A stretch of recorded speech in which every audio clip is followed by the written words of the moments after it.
So good morning, everyone. This is your host, Captain Vijay, and my co-host, Captain Gajanan sir. Welcome to the new episode of Pilot Talks, Pilot Ki Baat. In our last episode, we spoke to Captain Sajan Varghese. He gave us a lot of information, valuable information. He shared his journey. He talked about his duties as a dock master, and also he shared about the how the coaching pilots are one of the best in the world. But there were still a lot of questions that we were not able to ask him because of the time constraint. So I have a feeling that we should really get him on board. Captain Gajanan sir, what do you think? Yes, absolutely. I mean, it was a very pleasurable to have him last time answering all our questions, and I'm sure the viewers must have enjoyed. And since this is the next episode in continuation with that, I remember that there was a very huge Maersk vessel, 360-meter plus, came into Kochi port, and we really want to know as to what kind of preparations in terms of port planning and berthing and things like that went behind the scene, because many people may not know that. So let's get him on board and ask him about that question, because we want to know about that. How does the port plans to get a vessel which is not a common vessel to enter the port, because there are many formalities and many preparational issues, and also of course the risk management, the decision making things also are involved.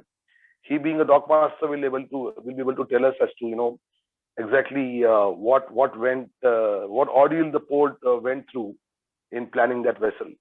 So let's get him on board. I also read that Cochin Port had one of the biggest container ships coming into the port, and I'm also quite excited how the port prepares to take entry of such a big vessel. So let's not wait. Let's get Captain Sajan Varghese on board. Good morning, Captain Sajan. Good morning very much, and thank you very much for coming on the show again. We are continuing these talks from the last talks, and there are a couple of questions, with respect to this thing. Let us start upon the pilot training part of it, because even AIMPA is also involved in making a new pilot training program for the Ministry of Shipping through IMU, and your really insights of personalized training experience of these young pilots and new entry pilots will definitely help in this regard. You also spoke about something about the port planning and supervising the pilots and things like that. I remember in December 2020, I think you had one Maersk vessel, Edinburgh or something, which came into the port, which was a very big vessel, about 360 plus meters. So, just wanted to know, with the involvement of, pilot training of that kind of, as you mentioned about the charts and soundings and, so to accommodate this vessel, was there any feasibility study done? I mean, with the pilots and with the dock masters and all that, how this was, achieved, that, bringing the biggest vessel, I believe biggest vessel in Indian port or only Kochi? Indian port, I think so. Biggest vessel in Indian port, which came in Kochi. Please elaborate on that, because that is also a very good learning lesson for us. Yes, Captain Gajanan, yeah, we've been improvising about our length of the ship and all that. The previous big one which came was Maersk Sembawang, and in December, that is on 6th of December 2020, we brought in Maersk Edinburgh very safely to the harbor. And I would say there was great planning by DC and the harbor master, and they executed this job. It may appear very easy and without any problem. In 2 hours, we finished the movement. I think we started at 7:30 and completed at 9:30. The vessel was 366.5 meters long, drawing a draft of 13.8. I would say the following points are the things which we did. Number one, we ensured that there is sufficient depth in the channel, in the approaches, in the turning basin, and on the berth, so that the pilot don't have any problem of depth. So this we attained by deploying dredges and regularly monitoring the soundings of these areas, ensured that depths are taken care of. Number two, we deployed 4 tugs, 3 tugs with 60 tons bollard pull, 1 tug with 45 ton bollard. We selected the most experienced pilot who had done big ships and who has a history of doing the job in a very nice manner. So the most experienced guy was chosen for the moment. Also, the dock master who was at that time, he was asked to assist or help this pilot because 2 heads are always better than 1 when we are doing something new. Maybe the pilot is concentrating on something else. The dock master can give him feedbacks. So the 2 people we decided to send for the moment, thereby showing also our the importance we give to such vessel. Then another thing, we chose the timing because it's a tidal port and we need to bring it at the correct tide. If the tide is too strong, then the pilot will struggle with such draft and big vessel. We selected a time and also we made sure that the movement is done during daylight hours so that the pilot will be able to see everything clearly. His difficulties are reduced by a larger margin during daylight. Then also we kept the adjacent berth clear and we moved the gantry cranes from the pier all to the adjacent berth so that the berthing area had no gantry cranes. Even if the ship goes little uncontrollable and takes goes over the wharf, still no damage, no danger, no accident.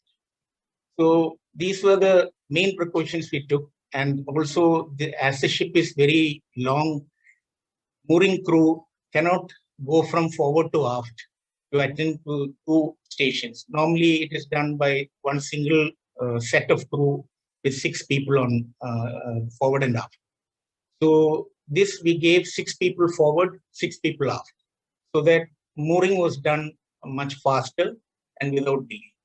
So these are some of the things which we took up, and also the pilots had their own that piloting system, which is secured by Cochin Port, and it gives you the center line of the channel.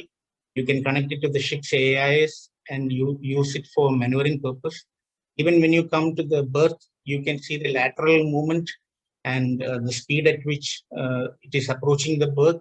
Everything is seen on this computer. So this system was taken on board as an additional tool.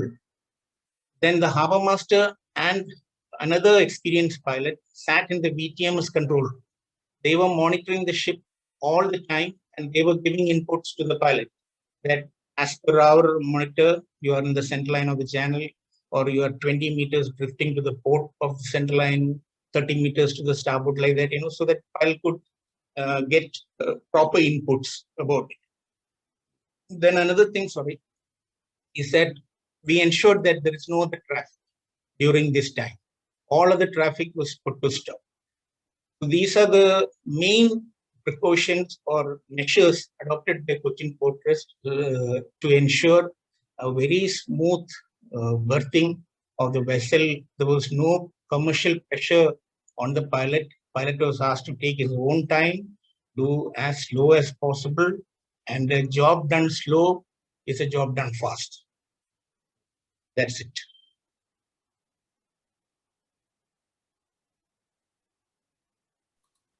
Sir, your mic is muted. Captain. Yeah, quite a elaborative planning. I mean, goes through when we really have such a kind of event in the port where the vessel of that size and draft is not yet been practiced by the pilots. I mean, it's and of course team works. I mean, what you all said, rightly said that as we say, bridge team on board. There's also a team of people ashore, which also has to be that hands-on and seeing the entire risk management from all sides. I mean, very well answered, very well planned. Cochin Port, I really congratulate Cochin Port, people like you in Cochin Port and the leadership of the port to take that call and and make that mark of pride, in our Indian ports. I have something else to ask you also on the pilots. Basically, when you talk about the maritime pilots in other ports also, they don't have much of visibility, in as such. So are the issues of the pilots are also not been discussed at the governmental forums and things like that. Pilot belongs to a port and he remains there, rather, doesn't get highlighted anywhere, his career, though he is a very important cog in the wheel with respect to the port management. Not only with the local knowledge he comes on board, but he's also responsible for the safety of navigation, safety of port infrastructure, safety of environment. And more than that, if I may add, he's also responsible for the national security.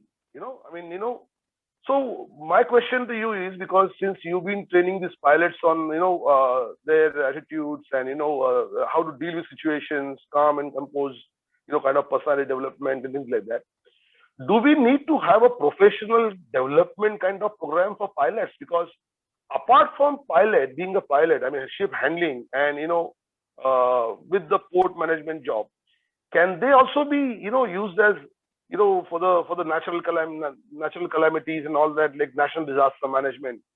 But to use them as that, we need to really develop a professional. So are you of the opinion that we should have a kind of a professional development program for the pilots even after they have finished their training period and they have become pilots and doing the service? So we can, what is your opinion on this? Yeah, it's a very good suggestion which you made. I understand that, some important jobs like Swiss pilots and all that, they have a program in which, suppose, let us say a pilot hasn't had any accident or an incident for about 6 months. He kind of complacency sets in, and he feels that now I know everything and I'm too good, I'm a very skilled pilot and things like that. And then suddenly one day everything will go wrong and he will have a massive accident. And then once you have an accident, then everybody comes in and the works, how it is in the maritime industry when accident happens. So much of grilling will take place, and eventually the truth will come out. We cannot hide it. So I understand that some of these ports, they have a kind of simulated training. So they simulate a ship inside a channel, and let us say you are doing about 7.5 knots, coming with a 14-meter draft vessel, which is a deep drafted vessel for port like Kochi, and then she loses her engine at the center, maybe after passing the third set of points, and she's doing about 9 knots or 7 knots, let us say. What are you going to do? Are you prepared? Do you have a tuck standby in a long 16-kilometer channel? What is the next step you're going to make? So these things, if it can be simulated and a pilot can, maybe with his experience, he can do it on a simulator. Probably the vessel may run aground.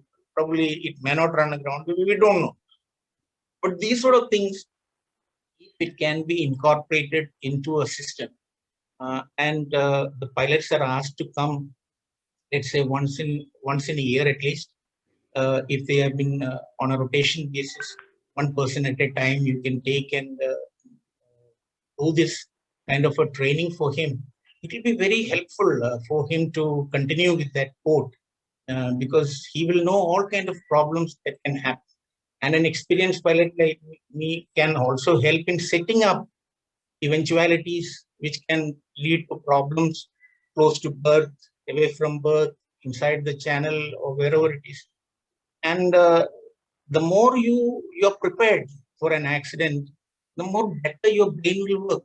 It will give you outputs, not right out of the blue. You will get something, once your adrenaline pumps up, something you may do, maybe right, maybe wrong, but at that time you have to save the ship. You don't have any time to think.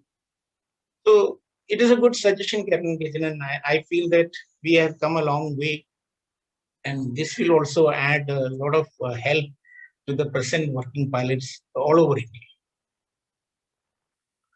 No, absolutely. I mean, you touched upon a very right point of, accident and incident with the pilots on board. I mean, fortunately, we have not had a big Major. accident in India with the pilot on board, like, like Australia has had and UK has had an English channel. I mean, if you name there are about 25, 30 major accidents of the ship involving pilots and pilots' decisions. And we're not been there because all thanks to you people like you, because you've been training these youngsters and next gen guys, properly. So the training has a lot to play in this. But having said that, the entire world at the moment, after formation of AIMPA, is looking at Indian pilotage. And I am also a part of that global marine, pilot think tank group, where we have 15, 20 pilots all over the world. And, all of course are senior pilots, and, some of them are pilot services managers and CEOs of the pilot services companies in Australia and UK and Rotterdam. But having said that, what there all things about Indian pilotage is that no data on accident incident comes out of India. And that is why I said, professional development program, once it sets in, we'll also be able to insist upon, pilot reporting the incident, because it is all about learning from somebody else's mistake. As you know, shipping accidents are very, for low frequency, but very high impact. And the ports are situated. I mean, you see all the ports are now very close by the city, like Chennai port for that matter. It is right inside the city. So it is, I mean, any accident happening in Chennai port tomorrow, it will be a disaster for the entire city, or, I mean, I'm saying the explosion and that kind of thing, in case that happens. So a lot of LNG, LPG terminals are coming out in India with the alternative fuel arrangements, and, to take away the, carbon footprints on the thing. So gas is going to be used as fuel, so that will increase the gas terminals.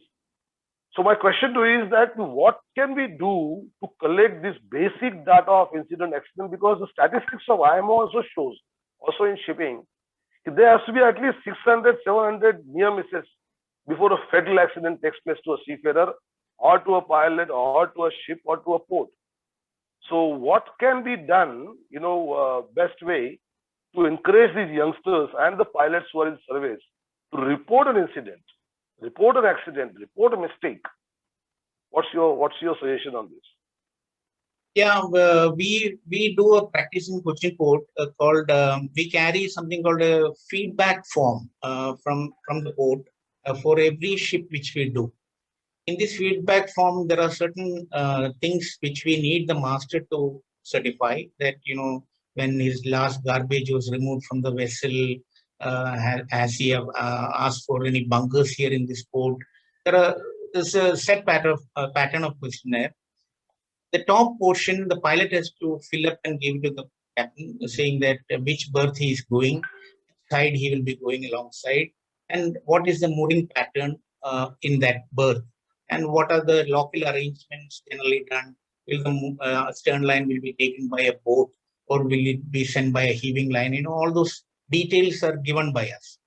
Right at the bottom of this feedback form, we have a question for the master that was the pilotage satisfactory for you?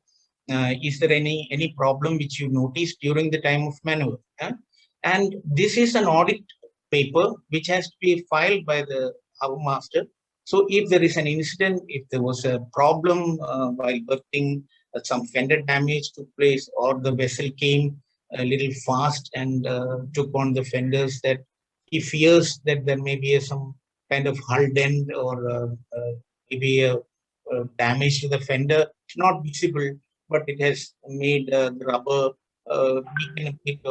Any calamity which has happened can be informed to the harbor master directly by the master, and sign and seal by him, and send it through the pilot.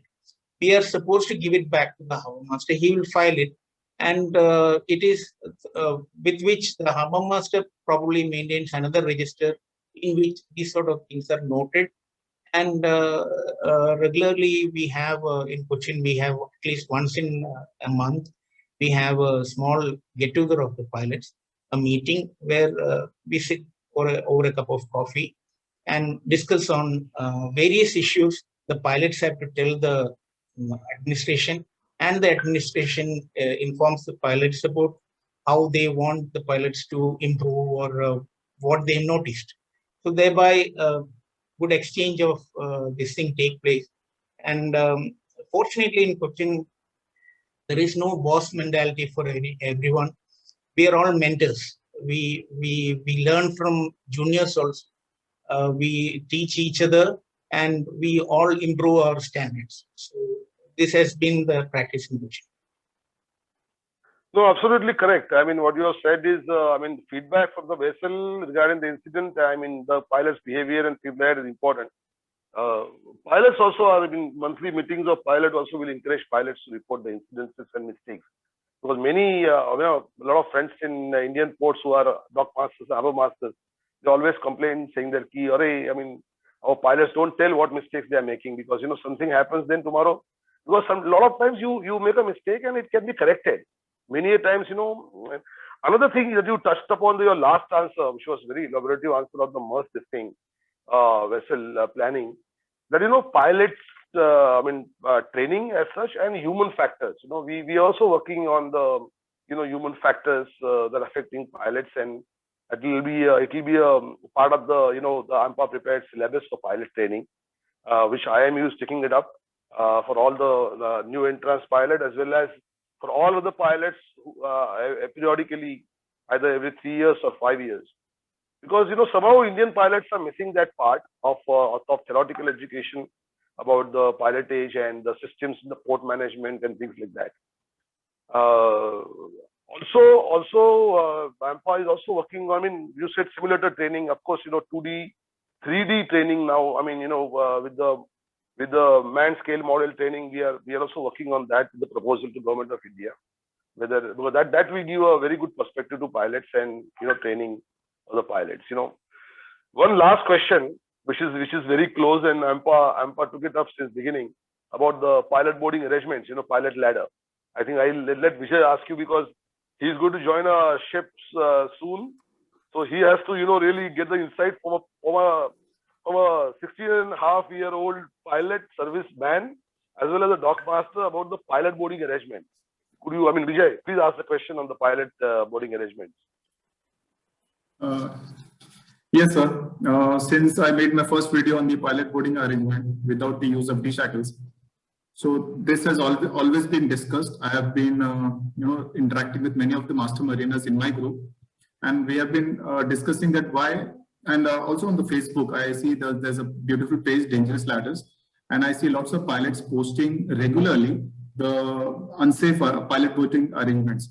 So then, being a master mariner, I still fail to understand that why, in spite of all the beautiful IMO posters and so many good practices posters available, why the pilot boards a vessel and then sees, the pilot boarding arrangement is completely unsafe. He takes the picture when he informs the master, and then, master will correct it. But why it is happening in the first place? Why? What do you think, sir, as a pilot, in your opinion, what the company should ensure to do that their seafarers, their seamen, boatswain are trained, and then it's uniform all over the company vessels. Now, if every company vessels does that, then I'm sure, one day we will have a safe pilot boarding arrangement wherein a pilot boards the vessel, he sees the pilot boarding arrangement is perfectly rigged, and then he goes and appreciates the master. So what do you think, sir? What do you think that a company should do in this? Okay, thanks, Captain Vijay. That's a very important question which you asked, and I would say the answer lies in your question itself. What do you mean by pilot ladder? Pilot ladder is used only by pilots, nobody else. So because of this, there is a big problem. The pilot ladder is used by the pilot, but the ladder belongs to a third party, not the pilot. If I am going to carry my own ladder, I will take the best of ladders and ask the ship to put that ladder, and then I can climb. But I have to depend on what you give me. The reason why you are not taking care of that pilot ladder as good as your accommodation ladder. In your accommodation ladder, if there is a complaint, you yourself are going to use it. You're going to go down the gangway, come up the gangway. When you see there is something missing, some safety net is not put up properly, you're going to take up your officers and ask them why the hell it's not done. But what about pilot ladder? Because who is using it? Has the master ever stood on a pilot ladder? As a duty officer, after rigging the ladder, has he gone down the pilot ladder to check whether it is all right or not?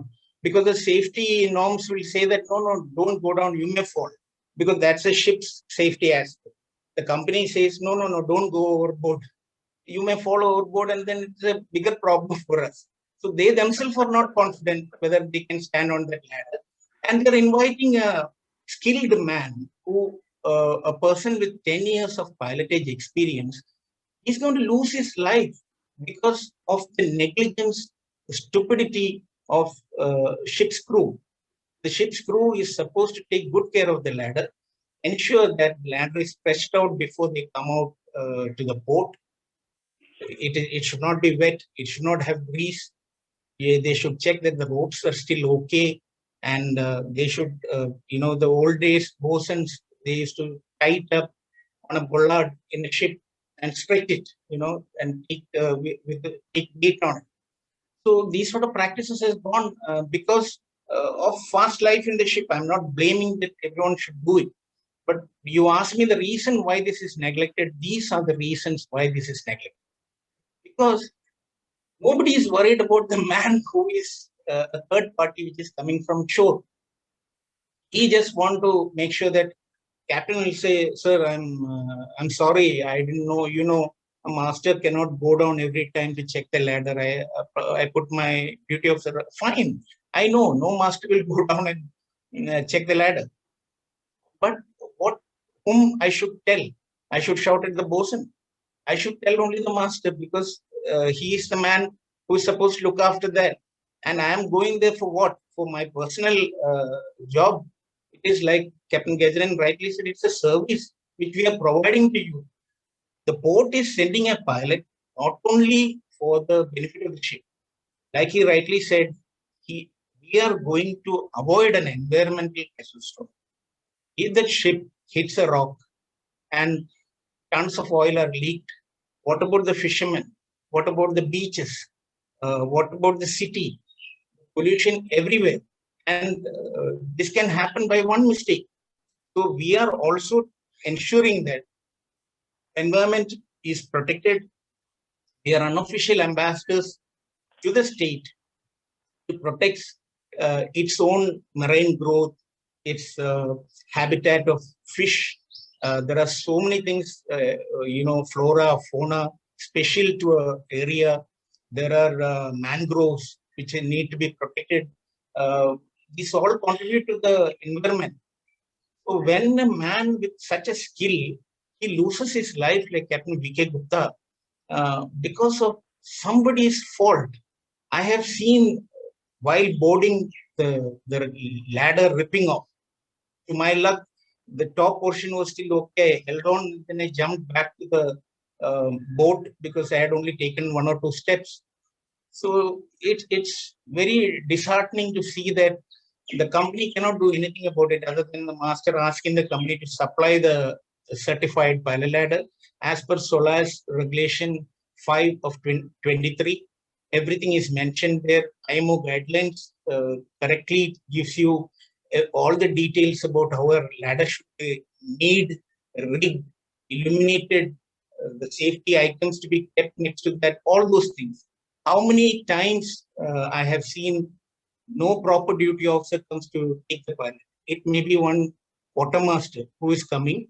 He's holding a walkie-talkie. And I cannot ask him, are you a certified officer? What is the requirement? A certified officer should stand there. Why we are needing a certified officer? One who can understand what are the regulations. Right from that kind of an attitude, you show to your counterpart, what do you expect from that man, how he should treat the master?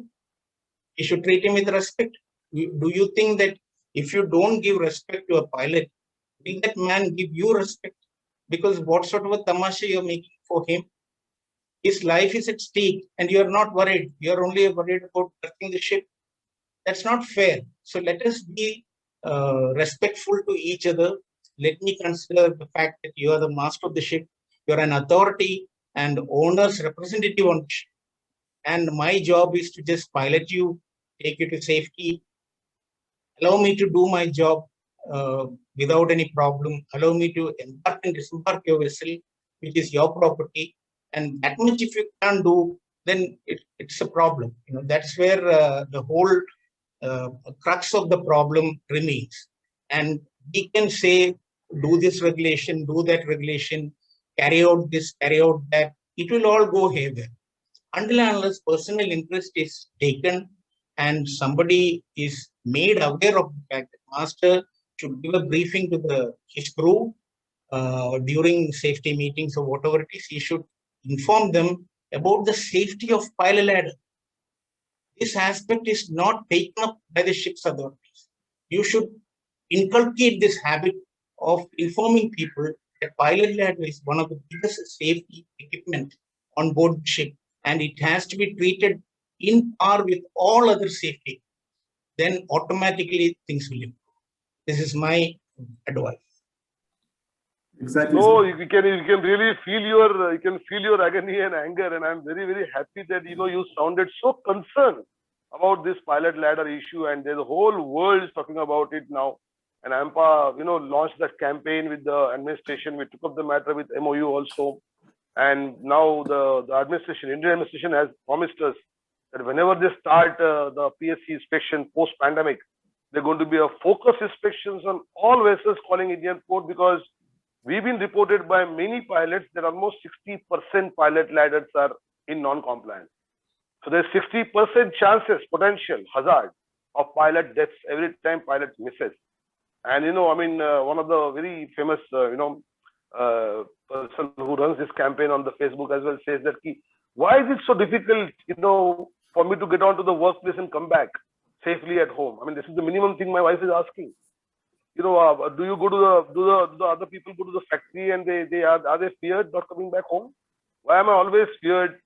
Because there's a trust, Vijay, as we discussed other day also in one of the videos, that the trust that pilot has on the master. So when you're going on ship now, I'm sure you'll insure on your ship. So we are Captain Varghese, at least we are sure now that one ship, the Vijay boats, will be definitely safe.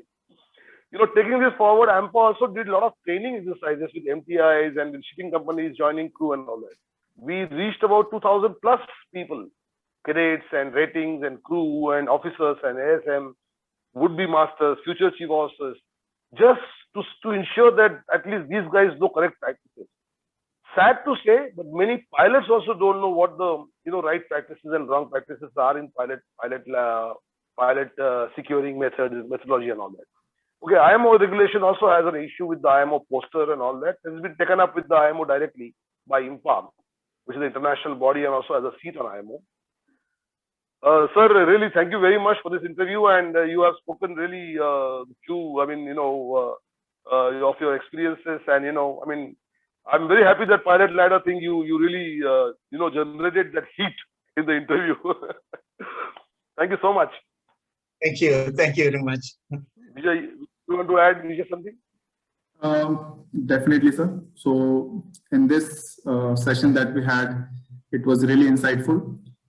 My last question, I intentionally kept it for the last, because as a master mariner or as a seafarer, we always have this relationship with the pilot lies only when pilot on board and pilot away. Nobody thinks beyond that. And with this video, me and Captain Gajanan, we plan to make this video upload on the AIMPA platforms as well as my platforms, because more number of seafarers will watch this video, and then they will also understand the life of the pilot is also at stake when he is coming on any ship. So we as a seafarers should also understand this, rather than just getting him on board, and if he complains and then just talk it out and just forget it. That should not happen. It should begin now. And I am hoping, and with this venture of this video shows that we started, I'm sure that we will be able to succeed someday. And so thank you so much for coming live on the show and taking out your precious time. It was really an honor. You shared your beautiful journey and the Maersk Edinburgh vessels. I wish if there was a documentary on how you all did it, that would have been really beautiful. Hope to see some simulation someday, getting a huge vessel, and the preparation that you said was really, I was just visualizing how you ensure the depth, and the VTS was speaking to the pilot. I was just visualizing it more like you can say a discovery documentary. It was going on in my mind. So thank you so much, sir. And I'm really grateful for you to come on this show. Thank you. Thank you, Captain Vijay. Thank you, Captain Gajanan. One last thing I forgot was about the fatigue of pilots, which I wanted to tell you. We also have to ensure that the pilots are not overworked. Some of the important movements may come up one after another. So sometimes it is seen that the same guy has to do one or two continuously, so it tires him up. So he should be adequately rested, which our coaching code ensures that each pilot is, they know that how many movements each one has done, and adequate rest hours are provided for the people. And that is also very important. All the best. Absolutely. Once we start this professional development course, I mean, once you start treating them as professionals, then definitely it will come. They are at the moment only seen as a highly skilled, people. So once we have this professional development course running for pilots, all pilots in India, and the new entry pilots also, then definitely all these rest hours, work hours, things will definitely come. A standby team, standby pilots, check pilot concept. All these concepts are, of course, in our course that we have submitted to Ministry of Shipping through IMU. So it will all come. But very valid point you put out, and I'm thankful to Cochin Port also. They're already ahead of time implementing these things which are going to positively affect the human factor into the pilot stage operations. Thank you so much, sir. Nice talking to you, and definitely thank you so much. Bye bye. Thank you, Captain Gajanan. Bye bye. Thank you, sir. Wish you all the best. Right, thanks. Thank you, sir. Thank you. Thank you so much. Captain Sajan, thank you very much for that insight into pilot ladder. And yes, pilot ladder is a very serious issue in the world today. It's not only in India, or not because of Indian seafarers.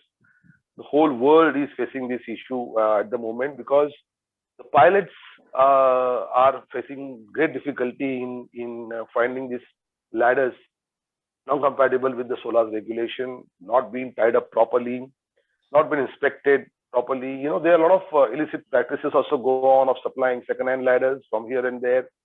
So definitely, I mean, these are all the issues the AIMPA has been very keen on taking, with the industry and with the people who are also, supplying this and manufacturing these ladders.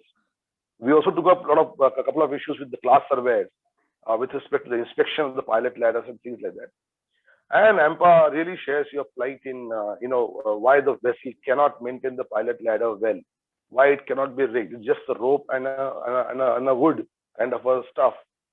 And as they rightly said, the pilot should not be made to take a decision at the pilot ladder whether to climb or not. It has to be a standard operating procedure driven kind of a process where the pilot climbs up with a lot of trust, and he sees a seamanship there. He sees a quality of work there. He sees a skill of a seaman there, entering the pilot ladder. Then he can be very comfortable, and I'm sure all the pilots will return back to home from the work safely.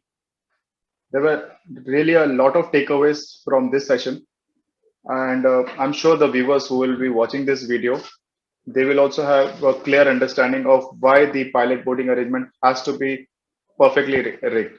It has to be proper. No accidents to any pilots henceforth should take place. And also, I was really excited when I heard about him from the preparations that Cochin Port did for the entry of that huge container vessel. That was really very interesting. So I would like to thank Sir Captain Sajan Varghese for taking out his precious time again, coming back on the show on a request. And I'm sure once this video is uploaded on the AIMPA platforms, I'm sure we will receive lots of comments to get him back on the show to ask further more questions. Absolutely. Viewers are going to enjoy his storytelling ability, and also going to enjoy the narration that he did about the vessel planning and things like that. It was very interesting lecture. Thank you, Vijay. Thank you very much for this initiative. Again, I must thank you. And the AIMPA Governing Council also thanks you a lot, because they have been seeing these videos and talk shows. And our name, Pilot Ki Baat, just goes with this, because we are asking the pilots direct question, people who are involved in pilotage direct questions, and getting the insight from them in order to draw out some takeaways or take homes for us to, look at the industry in a different perspective altogether. Thank you very much for this. Thank you. Yes, sir. And our viewers also will be definitely getting more interested as in along, more episodes and more personalities are being, interviewed on this beautiful show, Pilot Talks, Pilot Ki Baat. So thank you all our viewers. Please stay tuned for our next episode. We have plans to get even more interesting conversations with one of the biggest personalities in this pilotage industry, maritime industry. So stay tuned for our next episode. Till then, this is your captain host, Vijay, and my dear captain co-host Gajanan sir signing off. See you for the next episode. Pilot Talks, Pilot Ki Baat. Pilot Talks, Pilot Ki Baat. Thank you.